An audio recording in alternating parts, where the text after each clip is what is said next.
एक बार की बात है, एक बहुत बड़ी आर्ट गैलरी ने कॉन्टेस्ट डिक्लेयर किया। उसमें उन्होंने अनाउंस किया कि जो भी पेंटर पीस को डिपिक्ट करने वाली वर्ल्ड की सबसे अच्छी पेंटिंग बनाएगा उसको $10 मिलियन का इनाम मिलेगा।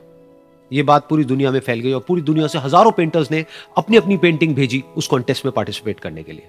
उन हजारों पेंटिंग्स में से जो इस कॉन्टेस्ट के जजेस थे उन्होंने फाइनली 100 पेंटिंग्स को शॉर्टलिस्ट किया और उन 100 पेंटिंग्स की एक एग्जीबिशन लगाई। उस एग्जीबिशन में इन सारे पेंटर्स को तो इनवाइट किया ही किया, साथ ही साथ मीडिया वाले भी बैठे हुए थे और मीडिया वालों के साथ हजारों लोगों की भीड़ भी जमा थी। क्योंकि प्राइज अमाउंट इतना बड़ा था तो सबका इंटरेस्ट था ये जानने में कि कौन जीतेगा, कि वो पेंटिंग कैसी होगी और कौन वो पेंटर होगा जिसको इतना बड़ा अमाउंट मिलेगा। फाइनली वो दिन आ ही गया। वहां पर सारी ही पेंटिंग्स देखने लायक थी और एक से बढ़कर एक थी। उसमें से कुछ पेंटिंग्स थी जहां पर सबसे ज्यादा भीड़ थी। जैसे एक पेंटिंग थी जहां पर एक बिल्कुल साफ पानी की नदी बह रही थी, जिसके पीछे कुछ पहाड़ थे, उसके ऊपर बर्फ जमी हुई थी और पीछे से सनराइज हो रहा था। एक और पेंटिंग थी जहां पर पेंटर ने पीस को डिपिक्ट किया था फुल मून नाइट के थ्रू, यानी कि एक बिल्कुल पीसफुल लेक थी जिसका पानी बिल्कुल स्टिल था, इतना स्टिल कि उसके अंदर आप रिफ्लेक्शन देख सकते थे आसपास में जो भी कुछ था उसका, बिल्कुल एक मिरर की तरह। और बिल्कुल डार्क आसमान में कुछ तारे चमक रहे थे और एक चांद चमक रहा था। उसके अलावा एक पेंटिंग थी जिसमें बिल्कुल सफेद बादल थे, नीला आसमान था और बिल्कुल हरी हरी घास थी। यानी कि सारी ही पेंटिंग्स ऐसी जिसको देख करके ही मन शांत हो जाए। तो कॉन्टेस्ट बहुत ही टफ था क्योंकि सारी पेंटिंग्स एक से बढ़कर एक थी। तो जजेस के लिए शॉर्टलिस्ट करना कि कौन सी पेंटिंग बेस्ट है, that was very very difficult. लेकिन वो मोमेंट आ ही गया जब जजेस ने अपना माइंड मेकअप कर लिया और एक पेंटिंग को इन सारी पेंटिंग्स में से सिलेक्ट कर लिया और उस पेंटिंग को एक बड़े से कर्टेन के पीछे रख दिया। सामने वो सारे पेंटर्स बैठे हुए थे, मीडिया वाले थे और हजारों लोगों की भीड़ थी। सबकी क्यूरियोसिटी बढ़ती चली जा रही थी क्योंकि अमाउंट बहुत बड़ा था। लेकिन जैसे ही वो पर्दा हटा और सामने से सबने उस पेंटिंग को देखा तो सब हैरान रह गए। सब एक दूसरे की शक्ल देखने लगे। किसी को कुछ समझ नहीं आ रहा था कि एक्चुअल में हो क्या रहा है, क्योंकि वो पेंटिंग जो वहां पर दिख रही थी वो दूर दूर तक शांति को डिपिक्ट नहीं कर रही थी। तो सबको लगा कि शायद उस आर्ट गैलरी से कोई गलती हुई है या जजेस से कोई गलती हुई है और किसी गलत पेंटिंग को वहां पे रख दिया है। तो कुछ पेंटर्स एक साथ गए, जाकर के उस आर्ट गैलरी के ओनर से मिले और जाकर के उससे पूछा कि क्या ये कोई गलती है, गलती से कहीं कोई गलत पेंटिंग तो आपने वहां पे नहीं रख दी है। तो आर्ट गैलरी वाला थोड़ा सा मुस्कुराया और बोला, नहीं ये पेंटिंग बिल्कुल ठीक है, जजेस ने इसी पेंटिंग को सिलेक्ट किया है और यही पेंटिंग आज की विनर है। सारे पेंटर्स ये जवाब सुन करके गुस्से से भर गए और सबने मिल करके रिवोल्ट कर दिया। और ये देख करके सारे मीडिया वाले अपनी अपनी जगह से खड़े हुए और भागते हुए गए उस आर्ट गैलरी के ओनर के पास में और अपने अपने माइक्स उनके मुंह के आगे कर दिए। तो अगेन वो आर्ट गैलरी का जो ओनर था वो हल्का सा मुस्कुराया और उसने कहा कि मुझे कुछ बोलने से पहले एक बार इस पेंटिंग को आप लोग ध्यान से देखिए, थोड़ा पास से देखिए, शायद आपको कुछ ऐसा नजर आए जो दूर से नजर नहीं आ रहा है। क्योंकि आप सबने एक चीज तो देख ली कि इस पेंटिंग में आंधी है, तूफान है, चारों तरफ सब कुछ तहस नहस हो रहा है, आसमान में बिजली कड़क रही है, काले बादल हैं, ये सब तो आपने देख लिया। लेकिन एक चीज नहीं देखी कि इस पेंटिंग में एक घर भी है। उस घर में एक छोटी सी खिड़की है जहां पर एक आदमी खड़ा हुआ है। ध्यान से जाकर के देखिए, वो जो आदमी खड़ा हुआ है और बाहर देख रहा है उस घर से, उसके चेहरे पर कोई डर नहीं है बल्कि एक हल्की सी मुस्कान है, एक ठहराव है, एक सुकून है। और यही है शांति का असली मतलब।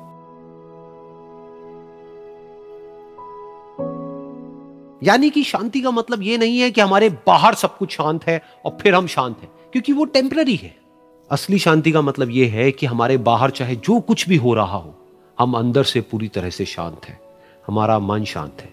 क्योंकि जिसका मन शांत नहीं है उसको चाहे आप कितनी भी सुंदर से सुंदर जगह पर ले जाकर के बिठा दो, वो वहां पर भी जाकर के दुखी ही रहेगा। लेकिन दूसरी तरफ से जिसका मन शांत है, उसके बाहर चाहे कुछ भी हो रहा हो, चाहे मौसम कैसा भी हो, चाहे उसके आसपास में सब कुछ तहस नहस हो रहा हो, तूफान हो, लेकिन वो अंदर से बिल्कुल शांत रहेगा। और यही है शांति का असली मतलब।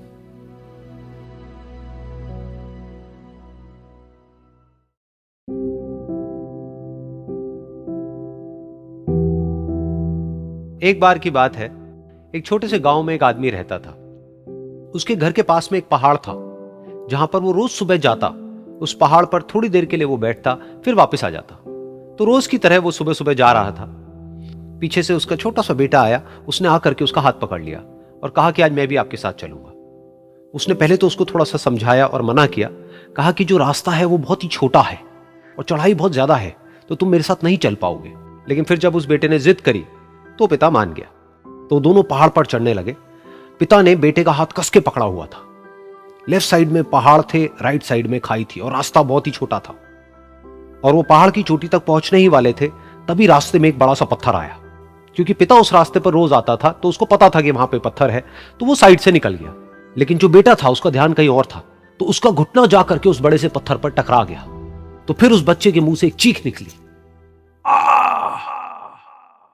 और जैसे ही वो चीखा उसकी आवाज उन पहाड़ों में गूंजने लगी। इससे पहले उस बच्चे ने कभी भी अपनी आवाज की गूंज नहीं सुनी थी, तो उसे समझ नहीं आया कि क्या हो रहा है। वो अंदर से थोड़ा सा घबरा गया। उसे लगा कि शायद कहीं कोई है जो छुप करके उसको देख रहा है और उसका मजाक उड़ा रहा है। फिर उस बच्चे ने बोला, कौन हो तुम? कौन हो तुम? तो जब उस बच्चे ने इस गूंज को सुना, उसे गुस्सा आ गया। उसे लगा कि कौन है ये जो मेरा मजाक उड़ाए चले जा रहा है। फिर उसने गुस्से से कहा, मैं तुम्हें छोड़ूंगा नहीं। और फिर जैसे ही उसने इस गूंज को सुना, वो घबरा गया। उसके पिता समझ गए थे कि क्या हो रहा है। उसने अपने पिता का हाथ कस के पकड़ लिया और उनसे पूछा, कौन है ये जो मुझे इतना तंग कर रहा है? कौन है ये जो मुझे इतना डरा रहा है? तो उसके पिता थोड़ा सा मुस्कुराए और उन्होंने खाई की तरफ देखा और जोर से बोला, मैं तुमसे बहुत प्यार करता हूं। ये सुनकर वो बच्चा हैरान हो गया। उसे समझ नहीं आया कि हो क्या रहा है, कि वही इंसान जो उसका मजाक उड़ा रहा है और उसको तंग कर रहा है, वो उसके पिता को बोल रहा है कि मैं तुमसे बहुत प्यार करता हूं। तो उसके पिता ने अपने बेटे को देखा और वो समझ गए कि उसके मन में क्या चल रहा है। और फिर दोबारा उन्होंने बोला, तुम बहुत अच्छे हो। और ये सुनकर उनका बेटा भी थोड़ा सा मुस्कुराया और पूछा अपने पिता से कि ये क्या हो रहा है। और फिर उसके पिता ने अपने बेटे को समझाया, ये जो आवाज तुम सुन रहे हो ना, ये किसी और की नहीं है, ये तुम्हारी ही आवाज है जो कि पहाड़ों में गूंज रही है और तुम्हें अपनी ही आवाज सुनाई दे रही है। जैसा तुम बोलते हो ठीक वैसा ही तुम्हें सुनाई देता है। अगर तुम गुस्से से कुछ कहोगे तो पलट करके जो आवाज आएगी उसमें भी गुस्सा होगा, लेकिन अगर तुम कुछ अच्छा कहोगे तो वो आवाज भी अच्छी होगी। बिल्कुल इसी तरह से हमारी जिंदगी में भी होता है। जैसा तुम अपने मन में इस जिंदगी के बारे में सोचते हो, ये जिंदगी तुम्हारे लिए बिल्कुल वैसी ही हो जाती है। अगर तुम मन ही मन अपने आप को ये बोलते रहोगे कि मेरी जिंदगी तो बहुत ही बुरी है, तो तुम्हारी जिंदगी सच में बुरी हो जाएगी। और अगर तुम अपनी जिंदगी से प्यार करोगे तो तुम्हारी जिंदगी भी तुमसे प्यार करेगी। ये बात उस बच्चे के दिमाग में घर कर गई और फिर वो दोनों उस पहाड़ की चोटी पर गए। लेकिन बच्चे के दिमाग में यही बात घूम रही थी। और फिर वो बच्चा खिलखिला के हंसा और उसने अपने दोनों हाथ खोले और अपनी पूरी ताकत से बोला, मैं तुमसे बहुत प्यार करता हूं।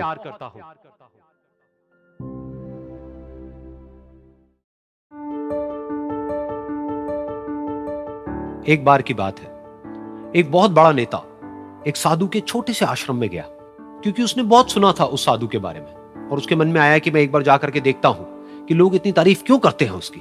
तो जब वो उस आश्रम में गया तो वहां पर एक छोटा सा कमरा था जहां पर एक कालीन बिछा हुआ था। वहां पर कुछ लोग बैठे हुए थे नीचे और साधु जी सामने बैठे हुए थे। कुछ सवाल जवाब चल रहा था। तो जैसे ही वो अंदर गया, वो अकेला नहीं था, उसके साथ में 4 बॉडीगार्ड्स भी थे। और उसको ये आदत थी कि जहां पर भी वो जाता था लोग अपनी जगह से खड़े हो जाते थे, उसकी तरफ देखते थे, हाथ जोड़ते थे, अपना सर झुकाते थे। लेकिन यहां पर ऐसा कुछ भी नहीं हुआ। साधु ने उसकी तरफ देखा तक नहीं, क्योंकि वो साधु किसी के सवाल का जवाब दे रहे थे। लेकिन नेता को इस बात पे गुस्सा आ गया। नेता को लगा कि ये मेरी बेइज्जती है। तो उस नेता ने साधु की बात को बीच में ही काटते हुए थोड़ा गुस्से से कहा, मैं आपसे कुछ कहना चाहता हूं। साधु ने उसकी तरफ देखा और बोले, आप थोड़ी देर रुकिए, पहले मैं इनके सवाल का जवाब दे लूं, उसके बाद में मैं आपसे बात करूंगा। तब तक अगर आप चाहें तो आप बैठ सकते हैं। बस साधु का इतना कहने की देर थी। नेता का चेहरा गुस्से से लाल हो गया और फिर उसने अपना सारा गुस्सा उस साधु के ऊपर निकाल दिया।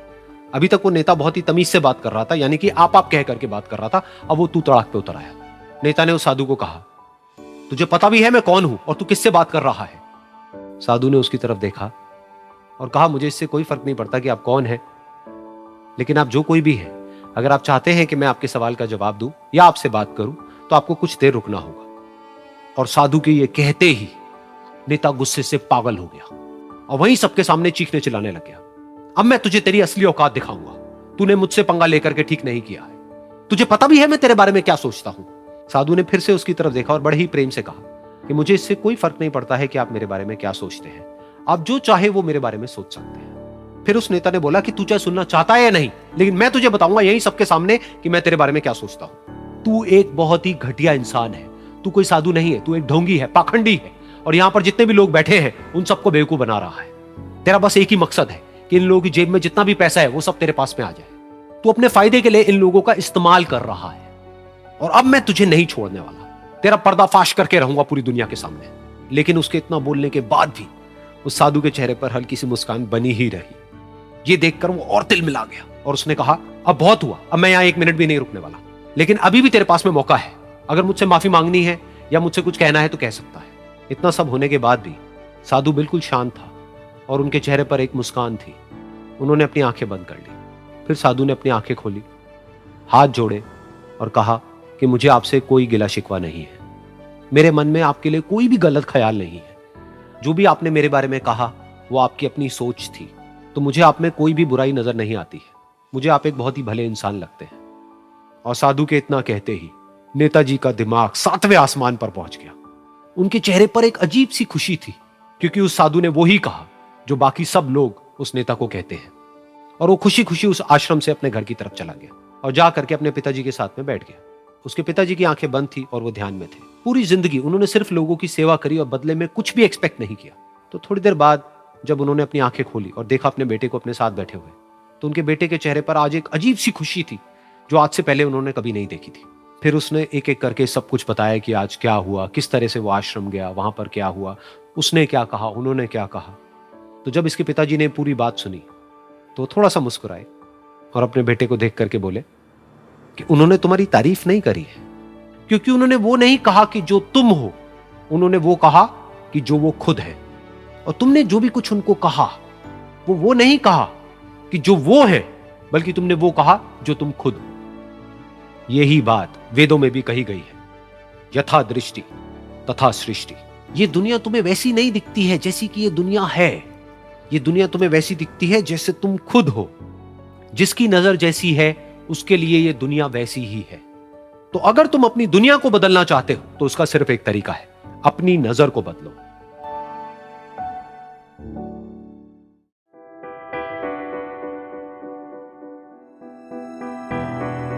ये कहानी है एक छोटी सी बच्ची की जिसको बहुत गुस्सा आता था, बात बात पे गुस्सा आता था। और जब उसको गुस्सा आता था तो वो ये नहीं देखती थी कि उसके सामने कौन है, और जो उसके मन में आता था वो सब बोल देती थी।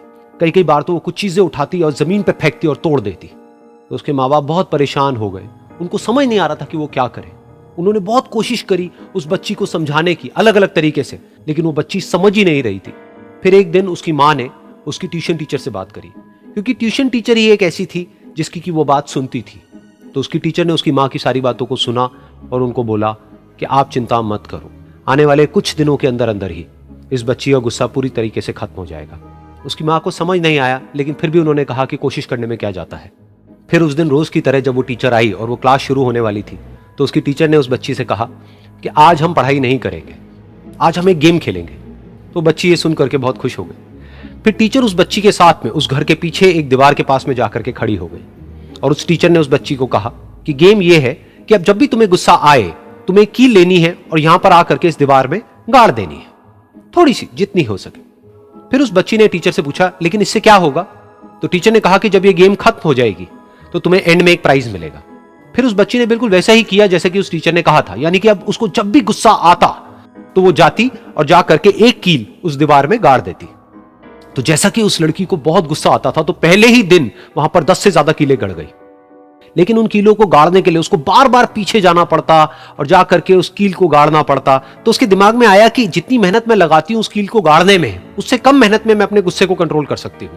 अगले दिन 8 कीलें गड़ी, उसके अगले दिन 6, फिर 4, फिर 3, फिर 2, फिर 1। फिर एक ऐसा भी दिन आया जब एक भी बार उसको गुस्सा नहीं आया और एक भी कील उस दीवार में नहीं गड़ी, और वो बच्ची बहुत खुश हो गई। खुशी खुशी वो अपनी टीचर के पास में गई और जाकर के उनको बताया कि देखो मैम, आज मैंने एक भी कील उस दीवार में नहीं गाड़ी है, क्योंकि मेरे को एक बार भी गुस्सा नहीं आया है। तो मैम ने उसको थोड़ी सी शाबाशी दी और मैम उसके साथ में उस दीवार के सामने जाकर के खड़ी हो गई। अब मैम ने उस बच्ची को कहा कि गेम अभी खत्म नहीं हुई है, अब तुम्हें क्या करना है कि जिस भी दिन तुमको बिल्कुल भी गुस्सा नहीं आता है, उस दिन के एंड में तुम एक कील को इस दीवार से निकाल दोगी। तो बच्ची ने वैसा ही किया, लेकिन क्योंकि कीलें बहुत ज्यादा थी तो 1 महीने से भी ज्यादा टाइम लग गया उन सारी कीलों को बाहर निकलने में।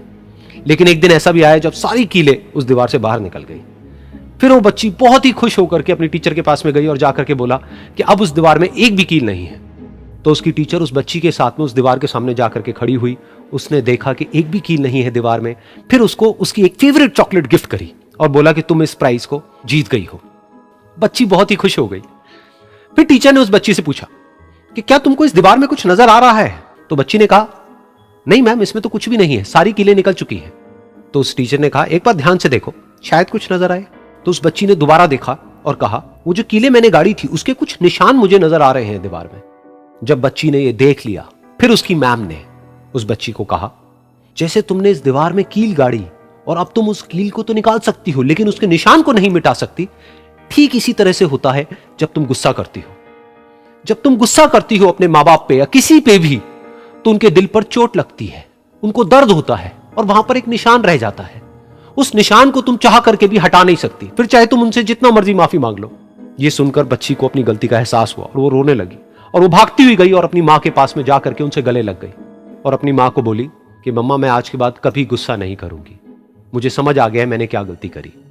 और उस दिन के बाद उस बच्ची ने कभी गुस्सा नहीं किया।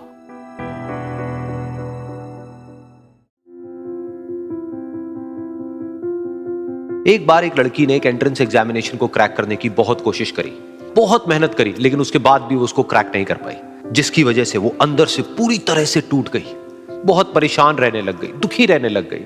उसके पिता से अपनी बेटी की यह हालत देखी नहीं गई। फिर उन्होंने एक दिन अपनी बेटी को बुलाया और उन्होंने अपनी बेटी को कहा कि तुम मेरे साथ एक बार किचन में चलो, मुझे तुम्हें कुछ दिखाना है।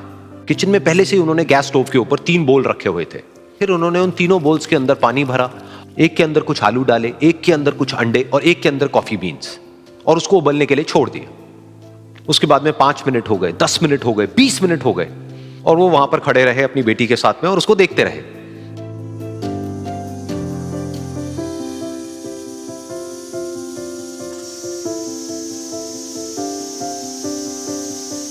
तो बेटी अंदर से थोड़ी सी इरिटेट होने लग गई, कहती है क्या कर रहे हो आप? तो उसके पिता ने कहा कि सिर्फ 1 मिनट और रुको, तुमको सब समझ आ जाएगा। फिर उसके बाद में एक एक करके उन्होंने गैस स्टोव को बंद किया और जो पहला बोल था उसमें से आलू निकाले और निकाल करके एक प्लेट पे रख दिए। दूसरे बोल में से उन्होंने वो अंडे निकाले और निकाल करके एक और प्लेट में रख दिए और तीसरे बोल में से जो कॉफी थी उसको छान करके एक कप के अंदर भर दिया और वो वहीं सामने स्लैब पे रख दिया और अपनी बेटी से पूछा कि तुम्हें क्या दिख रहा है? तो उनकी बेटी को थोड़ा सा गुस्सा आ गया। उसने कहा कि इसमें देखना क्या है, एक में आलू है, एक में अंडे हैं और एक में कॉफी है। तो उसके पिता ने कहा कि एक बार इनको छू करके देखो, शायद तुम्हें कुछ समझ आए।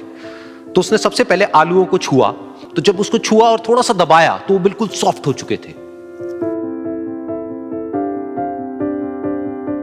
तो उसके बाद में उसके पिता ने उन अंडों को तोड़ा तो वो हार्ड थे।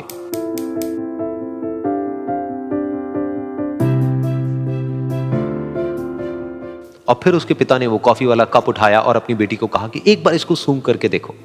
तो जब उनकी बेटी ने उस कॉफी को सूंघा तो उसके चेहरे पर एक स्माइल आ गई। फिर उसके पिता ने अपनी बेटी को कहा कि तुमने ध्यान से देखा कि क्या हुआ यहां पर?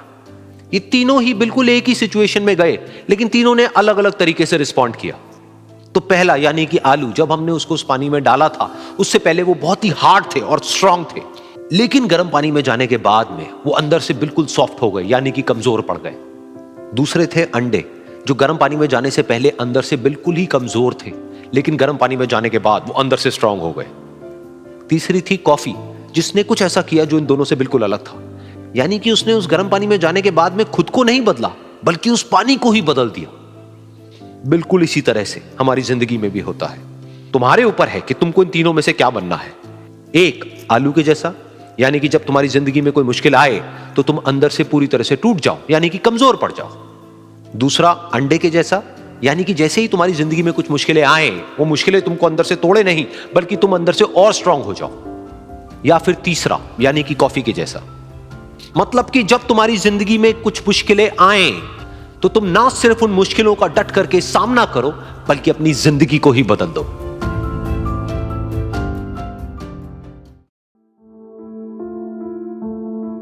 ये कहानी है 2 दोस्तों की जो कि एक छोटे से गांव में रहते थे। एक बार वो दोनों किसी काम से शहर गए और वापस अपने गांव लौट रहे थे। उनके गांव तक पहुंचने के लिए उनको एक घने जंगल से होकर के गुजरना था और जब वो उस जंगल से गुजर रहे थे तो एक दोस्त को प्यास लगी और वो पानी ढूंढने के लिए रास्ता भटक गए। थोड़ी ही देर बाद शाम हो गई और रात होने ही वाली थी। तो उन दोनों की नजर एक गुफा पे पड़ी जो कि पेड़ों से घिरी हुई थी चारों तरफ से। तो उन्होंने सोचा कि यही जगह ठीक है रात बिताने के लिए।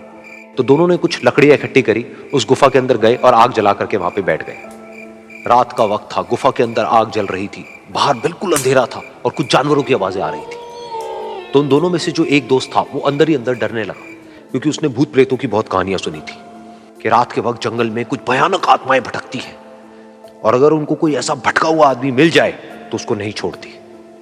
तो जब उसने भूत प्रेतों की बात अपने दोस्त से करी तो उसके दोस्त ने हंसते हुए उससे पूछा, क्या कभी तूने किसी भूत को देखा है?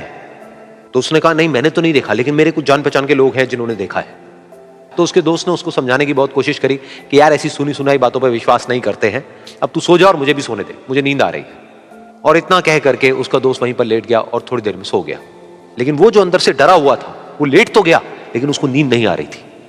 उसको लग रहा था कि शायद यहां पर कहीं कोई है जो छुप करके कहीं से उसको देख रहा है। उस आग की वजह से कुछ परछाइयां बन रही थी वहां पर पत्थरों पर, तो उन परछाइयों को देख करके भी वो डर रहा था। फिर कुछ घंटे तक ऐसे ही चलता रहा। फिर उसके बाद में क्योंकि वो थका हुआ था तो उसको नींद आ गई। लेकिन नींद आने के कुछ देर बाद ही उसको एक सपना आया।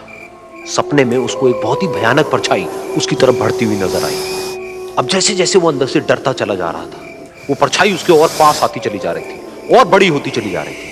और उस परछाई में एक हाथ उसको नजर आया जिसके बड़े बड़े नाखून थे, और वो हाथ उसकी तरफ बढ़ता चला गया और उसके गले तक पहुंचने ही वाला था कि तभी वो डर करके एकदम से उठा। फिर उसने अपने दोस्त की तरफ देखा जो कि सो रहा था, उसको पकड़ करके जोर से उठाया। फिर उसने अपने दोस्त को बताया कि उसके साथ में क्या हुआ। तो उसका दोस्त फिर हंसने लगा। फिर उसके दोस्त ने उसको कहा, अब अगर दोबारा से तुझे वो परछाई दिखे तो तू वही कहियो जो मैं तुझे कह रहा हूं कहने के लिए, फिर देखते हैं वो परछाई तेरा क्या करती है। तुझे अपने अंदर ही अंदर बोलना है, मैं तुझसे नहीं डरता, सामने आ। तो उसके दोस्त ने वैसा ही किया। थोड़ी देर बाद दोबारा से उसको सपने में वही परछाई नजर आई और वो परछाई धीरे धीरे उसकी तरफ बढ़ने लगी। लेकिन इस बार वो उस परछाई से डरा नहीं, बल्कि अपनी पूरी हिम्मत जुटा करके उसने वो ही कहा, मैं तुझसे नहीं डरता, सामने आ। मैं तुझसे नहीं डरता, सामने आ। मैं तुझसे नहीं डरता, सामने आ। जैसे जैसे वो ये बोलने लगा, वो परछाई छोटी होने लगी और उससे दूर होने लगी। वो बोलता रहा, वो परछाई छोटी होती रही और धीरे धीरे वो परछाई दिखनी बंद हो गई। बिल्कुल ऐसा ही हमारी जिंदगी में भी होता है। हमारे अंदर जितने भी डर है, उससे हम जितना डरते हैं हम उतना ही छोटे होते चले जाते हैं और वो डर उतने ही बड़े होते चले जाते हैं। लेकिन अगर हम अपने अंदर के डरों से नहीं डरते हैं और उसका सामना करते हैं तो दुनिया का ऐसा कोई भी डर नहीं है जो कि हमें डरा पाए।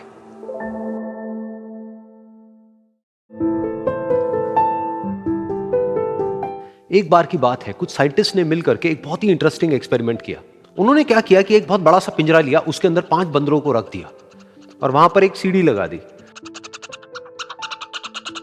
उस सीढ़ी के टॉप पर कुछ केले रख दी। फिर उन साइंटिस्ट ने क्या किया कि जैसे ही कोई भी बंदर उस सीढ़ी पर चढ़ता केलों तक पहुंचने के लिए, तो ऊपर से ठंडे पानी की बारिश करने लग जाते।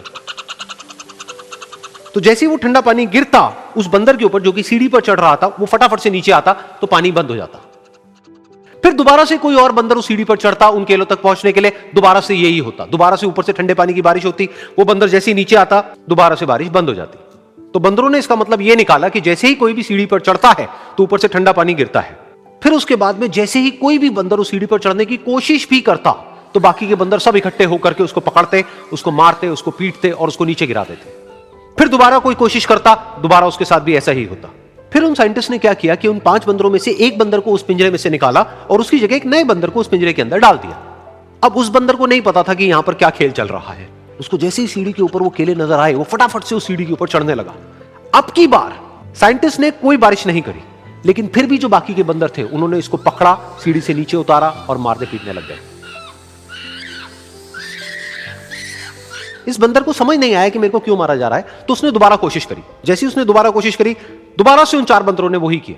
तो अब इस नए बंदर के दिमाग में क्या बैठ गया कि सीढ़ी पर चढ़ना मना है, अगर सीढ़ी पर चढ़ते हैं तो मार पड़ती है। उस सीढ़ी पर चढ़ना क्यों मना है और क्यों मार पड़ती है वो उसको नहीं पता था, बट उसके दिमाग में ये बैठ गया कि इस सीढ़ी पर नहीं चढ़ना है, ना किसी को चढ़ने देना है। फिर दोबारा से उन साइंटिस्ट ने क्या किया कि जो पुराने 4 बंदर थे उसमें से एक बंदर को निकाला और एक नए बंदर को उसकी जगह पर डाल दिया। अब इस नए बंदर ने भी वही किया जो इससे पहले वाले ने किया था, यानी कि वो भागता हुआ गया, उस सीढ़ी के ऊपर चढ़ने की कोशिश करी, उन केलों तक पहुंचने की कोशिश करी, बाकी 4 इकट्ठे हो गए और उन्होंने उसको मारा पीटा, सीढ़ी से नीचे गिरा दिया। उसको कुछ समझ नहीं आया, उसने दोबारा कोशिश करी, दोबारा उसके साथ यही हुआ। और अब इस बंदर के दिमाग में भी यही बैठ गया कि सीढ़ी पर चढ़ना मना है और सीढ़ी पर चढ़ने से मार पड़ती है। फिर साइंटिस्ट ने एक एक करके जो पुराने 3 बंदर बचे हुए थे उसमें से भी एक एक करके उन बंदरों को निकाला और उनकी जगह पर 3 नए बंदर आ गए। अब ये 5 बंदर नए थे और किसी को भी ये नहीं पता था कि उस सीढ़ी पर चढ़ना मना क्यों है, लेकिन उन सबके दिमाग में बैठा हुआ था कि सीढ़ी पर चढ़ने से मार पड़ती है। तो कोई भी कोशिश नहीं कर रहा था, जबकि अब कोई ठंडे पानी की बारिश भी नहीं हो रही थी। वो चाहते तो आराम से उस सीढ़ी पर चढ़ते, केले तोड़ते और आपस में बांट करके खा लेते। बिल्कुल ऐसा ही हम लोगों के साथ भी होता है, यानी कि इंसानों के साथ भी होता है। हजारों साल पहले कोई प्रथा बनी होती है, कोई रीति रिवाज होता है जिसके पीछे कोई ना कोई वजह होती है, लेकिन वो वजह खत्म होने के बाद भी वो प्रथा चलती रहती है, वो रीति रिवाज चलते ही रहते हैं। किसी में इतनी हिम्मत नहीं होती है ये पूछने की कि हम क्या कर रहे हैं, क्यों कर रहे हैं। बस सबको ये पता होता है कि ऐसा ही होता है। तो वो एक्सपेरिमेंट जिसके बारे में अभी मैंने आप लोगों को बताया, यानी कि वो बंदरों का एक्सपेरिमेंट, उसमें तो बेचारे बंदर हैं, जानवर हैं, उनको नहीं पता है कि क्वेश्चन कैसे पूछते हैं। लेकिन अगर हम इंसान होने के बावजूद भी क्वेश्चन ना करें तो हमारे में और जानवरों में क्या फर्क है, सोचिए।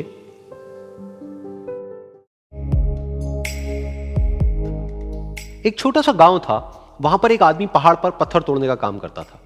उसको अपनी जिंदगी से कोई गिला शिकवा नहीं था। पूरा दिन वो काम करता, मेहनत करता, दिन के एंड में जो थोड़ा बहुत पैसा मिलता वो जा करके अपने परिवार के साथ में थोड़ा सा टाइम स्पेंड करता और चैन से सो जाता। तो एक दिन रोज की तरह वो अपना काम खत्म करके अपने घर की तरफ जा रहा था, तो रास्ते में चलते चलते उसके मन में ख्याल आया कि ये भी कोई जिंदगी है कि सुबह से शाम तक मैं पत्थर तोड़ने का काम करता हूं और एंड में मेरे को थोड़े से पैसे मिलते हैं, जिसमें मुश्किल से मेरा और मेरे परिवार का गुजारा हो पाता है। काश कुछ ऐसा हो जाए कि कहीं से मुझे कोई ऐसी शक्ति मिल जाए कि जो भी मैं चाहता हूं वो सच हो जाए। वो अपने घर पर गया, उसने खाना खाया, लेकिन उसका ध्यान खाने की तरफ नहीं था, उसके दिमाग में यही ख्याल चल रहा था। उसके बाद में वो यही सोचते सोचते सो गया। फिर नींद आने के कुछ देर बाद उसको एक सपना आया। सपने में उसने देखा कि रोज की तरह वो अपना काम खत्म करके अपने घर लौट रहा था। रास्ते में उसने एक बहुत ही बड़ा घर देखा और उसके मन में आया कि काश ये घर मेरा होता और मैं इसका मालिक होता। और उसके ये सोचते ही वो उस घर का मालिक बन गया। उसको यकीन ही नहीं हो रहा था कि जो उसने सोचा वो बन चुका है। लेकिन उसकी खुशी ज्यादा देर नहीं टिक पाई, क्योंकि उसको एकदम से एक शोर सुनाई दिया। उसने अपने घर के बाहर देखा कि एक बहुत बड़ी रैली निकल रही है, जिसमें बीचों बीच एक पॉलिटिशियन है जो ऐसे ऐसे हाथ हिला रहा है, और वहां पर जितने भी लोग खड़े थे सब उसके नाम के नारे लगा रहे थे, उसके आगे हाथ जोड़ करके खड़े थे, सब उसको देखने के लिए तड़प रहे थे। तब उसको यह एहसास हुआ कि मैं कितना छोटा हूं उसके आगे। और फिर उसके अंदर से एक ख्याल उठा कि काश मैं ये पॉलिटिशियन होता और मेरे पास भी इतनी ही पावर होती जितनी कि इसके पास में है। बस उसका इतना सा सोचने की देर थी, वो पॉलिटिशियन बन गया। उसकी खुशी का ठिकाना नहीं था, क्योंकि उसके आसपास में हजारों लोगों की भीड़ थी और सब उसको देखने के लिए तरस रहे थे, तड़प रहे थे। लेकिन उसकी ये खुशी भी ज्यादा देर नहीं टिक पाई। धूप बहुत ही तेज थी और उस पॉलिटिशियन को आदत नहीं थी इतनी गर्मी में रहने की, तो उस धूप की वजह से उसको चक्कर आ गए और वो बेहोश होकर के गिर गया। फिर उसको एहसास हुआ कि ये पॉलिटिशियन सबसे ताकतवर नहीं है, ये जो सूरज है ये सबसे ताकतवर है। और उसके मन में आया कि काश मैं ये सूरज बन जाऊं तो मेरे आगे कोई नहीं टिक पाएगा।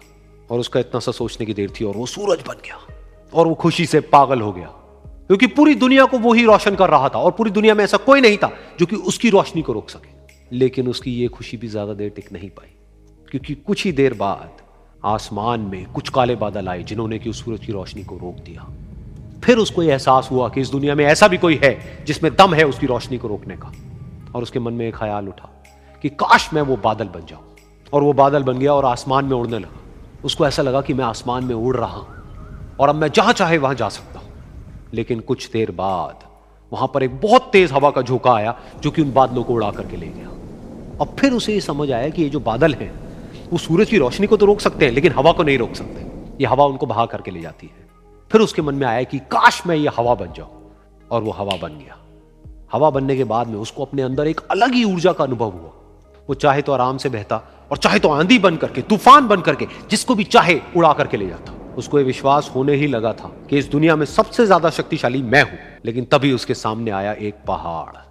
उसने अपनी पूरी ताकत लगा दी, लेकिन उस पहाड़ को वो इतना सा भी नहीं हिला पाया। तब उसको यह एहसास हुआ कि इस दुनिया में कोई है जो हवा से भी ज्यादा शक्तिशाली है, जिसमें दम है उस हवा को रोकने का। फिर उसके मन में आया कि काश मैं ये पहाड़ होता, और वो पहाड़ बन गया। लेकिन हर बार की तरह इस बार भी उसकी खुशी ज्यादा देर तक नहीं टिक पाई। उसको एक जानी पहचानी सी आवाज सुनाई दी और साथ ही साथ उसको दर्द होने लगा, जैसे कि कोई है जो उसको तोड़ रहा है, उसको मार रहा है। तो दर्द से वो चीखने लगा और उसके मन में आया कि काश मैं वो बन जाऊं, क्योंकि इस पहाड़ को तोड़ने का दम रखता है। लेकिन इस बार उसकी ये ख्वाहिश पूरी नहीं हुई। वो रोने लगा, चीखने लगा, चिल्लाने लगा, उसने अपनी पूरी जान लगा दी, लेकिन इस बार वो नहीं बन पाया। उसका दर्द बढ़ता ही चला जा रहा था और दर्द की वजह से एकदम से उसकी नींद खुली और सामने शीशा था। उसने शीशे में देखा और उसको समझ आया कि सपने में मैं वो क्यों नहीं बन पा रहा था जो मैं बनना चाहता था, क्योंकि असलियत में मैं वो ही हूं।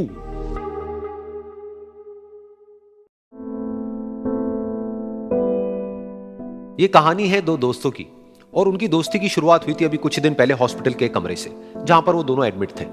तो दोनों में से जो एक था, उसको अभी कुछ दिन पहले एक पैरालिसिस का अटैक आया था, जिसकी वजह से गर्दन के नीचे की उसकी पूरी बॉडी पैरालाइज हो गई थी और वो अपनी एक उंगली तक नहीं हिला सकता था। और पूरे दिन जो भी नर्स उसके पास में आती, वो उसको एक ही बात कहता कि मुझे कोई ऐसा इंजेक्शन दे दो जिससे कि मैं मर जाऊं, अब मैं और जीना नहीं चाहता, ऐसी जिंदगी का मैं क्या करूंगा। तो उसका जो दोस्त था उस कमरे में, क्योंकि वो चल फिर सकता था, तो रोज सुबह और रोज शाम को उस कमरे में एक खिड़की थी, उसके पास में जाकर के खड़ा हो जाता और अपने दोस्त को बताता कि उस खिड़की के बाहर क्या चल रहा है। बिल्कुल नीला आसमान है, सफेद बादल है, हल्की हल्की हवा चल रही है और कुछ पंछी उड़ रहे हैं। एक बहुत ही सुंदर बीच है जहां पर कुछ बच्चे मिट्टी के घरौंदे बना रहे हैं।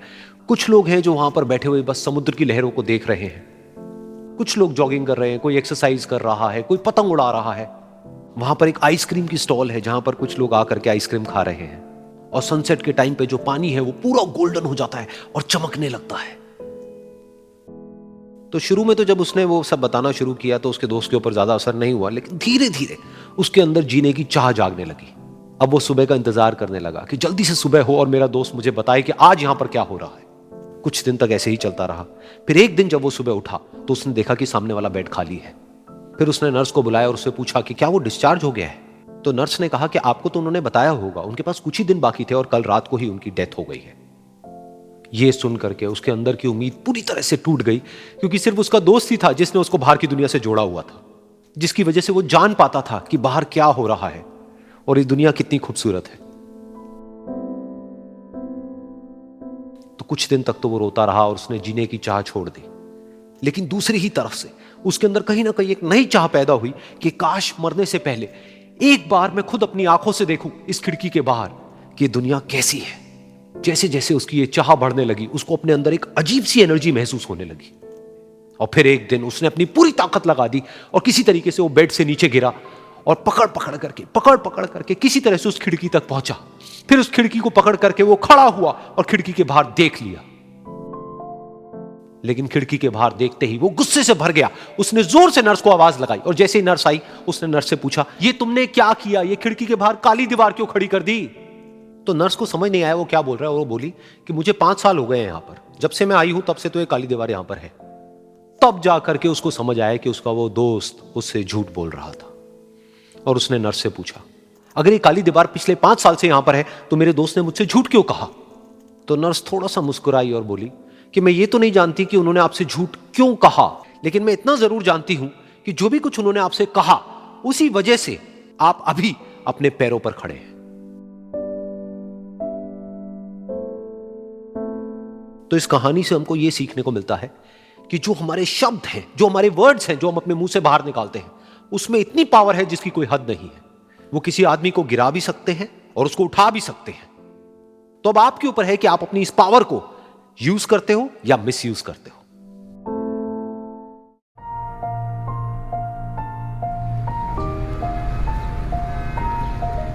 एक बार एक छोटी सी बच्ची हाथ में मिट्टी की गुल्लक लेकर के भागती हुई एक दवाइयों की दुकान पर गई। वो काफी देर तक वहां पर खड़ी रही, लेकिन दुकानदार का ध्यान उसकी तरफ नहीं गया क्योंकि और भी बहुत सारे लोग खड़े हुए थे।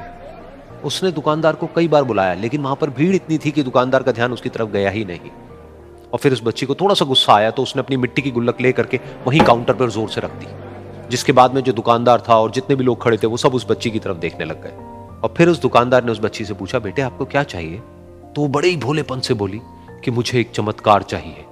ये सुनकर के दुकानदार को कुछ समझ नहीं आया, ना ही वहां पर जो लोग थे उनको कुछ समझ में आया और सब उसकी तरफ देखने लग गए। फिर दुकानदार ने बोला, बेटे चमत्कार तो यहाँ पर नहीं मिलता है।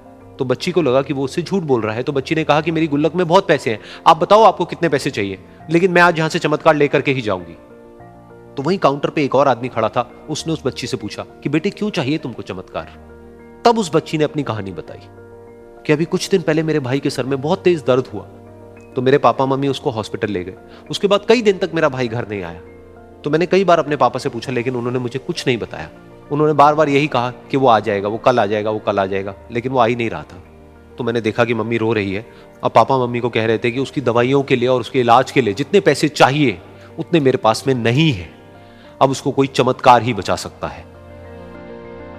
तब मुझे लगा कि अगर मेरे पापा के पास में इतने पैसे नहीं भी हैं तो क्या हुआ, मेरे पास में तो है। तो मैंने जितने भी पैसे जोड़ रखे हैं वो सारे लेकर के मैं इस दवाई की दुकान पर आई। फिर उस आदमी ने उस बच्ची से पूछा, कितने पैसे हैं तुम्हारे पास में? ये सुनते ही उस बच्ची ने अपनी गुल्लक उठाई, जमीन पर फेंकी और तोड़ दी और पैसे गिनने लग गई। बाकी सब लोग खड़े होकर के उसको देख रहे थे। थोड़ी देर बाद उसने सारे पैसे अपने हाथ में इकट्ठे किए और बोली, मेरे पास में पूरे 19 रुपए हैं।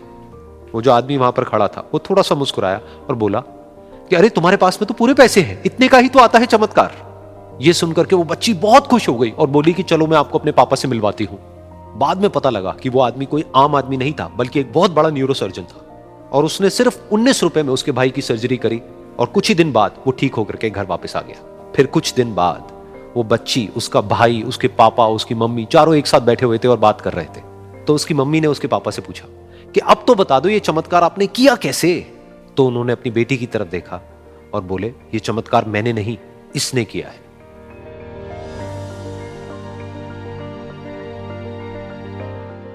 तो यहां पर एक बहुत बड़ी बात है जो हम उस छोटी सी बच्ची से सीख सकते हैं कि जिंदगी में कभी कभी ऐसा होता है कि हमको कोई रास्ता नजर नहीं आ रहा होता है और हम लोग हिम्मत हार जाते हैं। तब हमारे अंदर एक बच्चा होता है जो कोशिश करने से कभी भी पीछे नहीं हटता है। वो हार मानने को तैयार नहीं होता है क्योंकि उसको ना शब्द समझ नहीं आता है। वो बच्चा जिसके लिए कुछ भी नामुमकिन नहीं है, क्योंकि वो हर हाल में कोशिश करता ही रहता है।